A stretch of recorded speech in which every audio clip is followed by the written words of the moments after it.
Yeah, we're back. Again, I'm your host, Paco, and you're listening to Occupy the Media. Coming up after the next break, again, we do have three special guests Paul Trask, Mark Jones, and Aaron Chandler here to talk about the Jackson County Caucus in Kansas City, Missouri.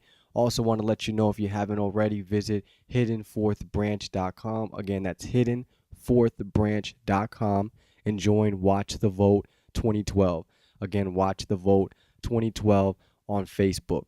That's in regard to voter fraud. We all need to be on there. We all need to expose the voting fraud that's going on. Now, let's jump into some other news here that I have.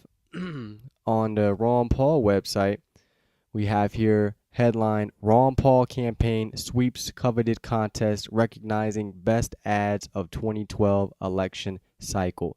Says here AAPC judges recognized the Paul campaign and its ad consultant, John Downs of FPI Strategies, for Paul's overall ad strategy, awarding them the 2012 Gold Award for TV Radio Campaign, Republican.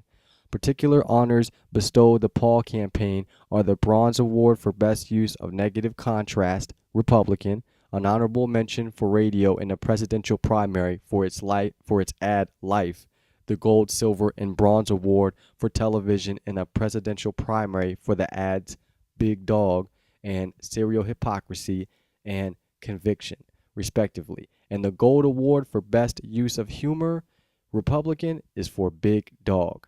So I know if you guys were keeping up with the campaign last time about 4 years ago, if you were like me, you're just wondering like why the commercials, why are they so soft and they're so nice and he's not attacking nobody. And this time it made me feel a lot better just to see these ads hit a lot harder, get a lot more uh people are talking about it a lot more, it's standing out a lot more. Definitely way better than 4 years ago, definitely. Also, in other news, on C-SPAN, uh, panel discusses domestic drones and privacy. I think this is probably good, important for people to check out. It's today on April 4th. It says here the Brookings Institution hosts a discussion on a bill signed into law in February that opens U.S. airspace for unmanned aircraft or drones.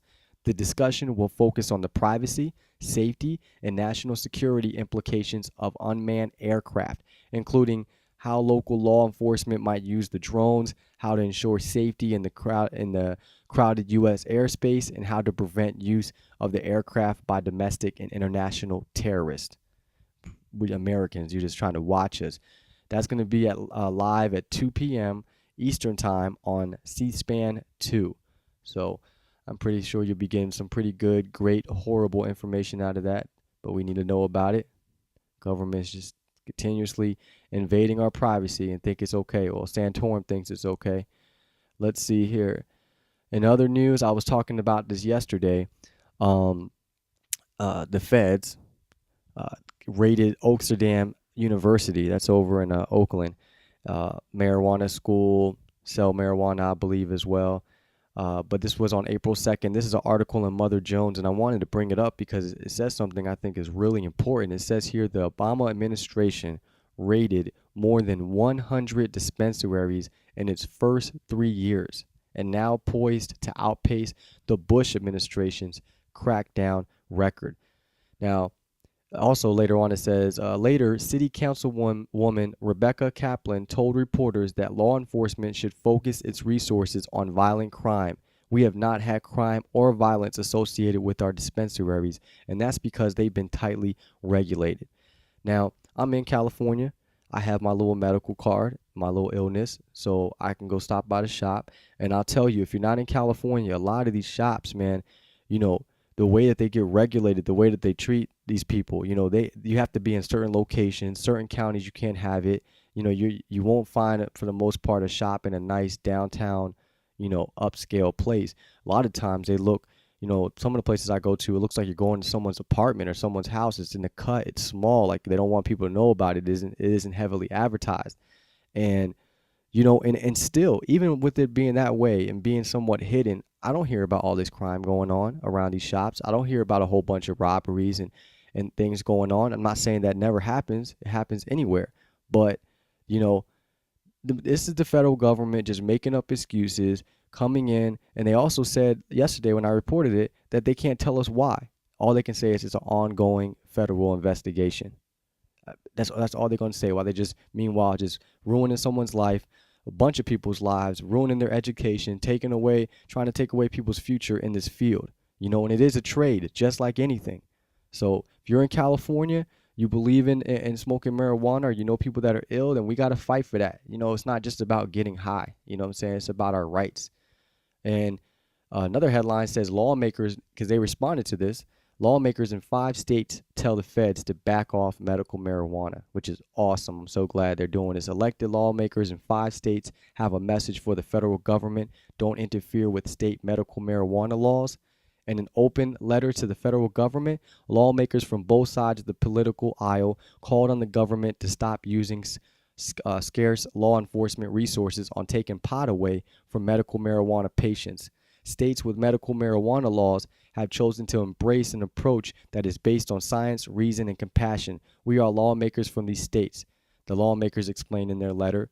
The lawmakers called on President Obama to live up to his campaign promise to leave the regulation of medical marijuana to the states. Adding raids would only, quote, force patients underground into the illegal drug market. And that's what happens. You don't let us go to the shops. You don't let us drive there and show our ID and get in there legally and do it right, and feel safe. Some of these places have security guards when you walk in. So if we can't do it like that, what are we going to be forced to do? We're going to be forced to meet up on the streets and meet someone at their car, or meet someone at a gas station or grocery store. And if you don't meet the right person, you could get robbed, or you could get shot, or vice versa. And so it's much more easier if we can keep it where we can be regulated, where we can keep it in the stores, where we can we don't have to be afraid every time we go and buy our medicine. You know what I'm saying?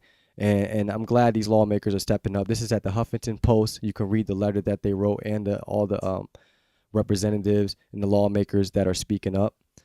So it's very, very important, coming after our raw milk, coming after our medicine, coming after our herbs, anything, whatever. So let's keep it moving. Jump into my final headline, a final article here. We have from foxnews.com yesterday. Headline: 4 Indiana Democrats charged with election fraud in 2008 presidential race. So Republican, Democrat, it don't matter. The fraud is everywhere. Felony charges related to election fraud have touched the 2008 race for the highest office in the land. Prosecutors in South Bend filed charges Monday against 4 St. Joseph County Democratic officials and deputies as part of a multiple felony case involving the alleged forging of Democrat presidential primary petitions in the 2008 election, which put then candidates Barack Obama and Hillary Clinton on the Indiana ballot. The officials are accused of taking part in a scheme to fake signatures and names on the primary petitions needed to run for president. Court papers say the plan was hatched by local Democrat Party officials inside the local party headquarters. According to affidavits, St. Joseph County voter registration office worker Lucas Burkett told investigators that he was part of the plan that started in January 2008, quote, to forge signatures on presidential candidate petitions instead of collecting actual signatures from citizens. And the thing is, they probably didn't even have to cheat. Hillary and Obama had a lot of supporters. They were probably just lazy and didn't want to do it and think they would get away with it. But they're not. So we got to expose it, keep it going. We got an interview coming up after the break. Again, this is Paco, and you are listening to Occupy the Media.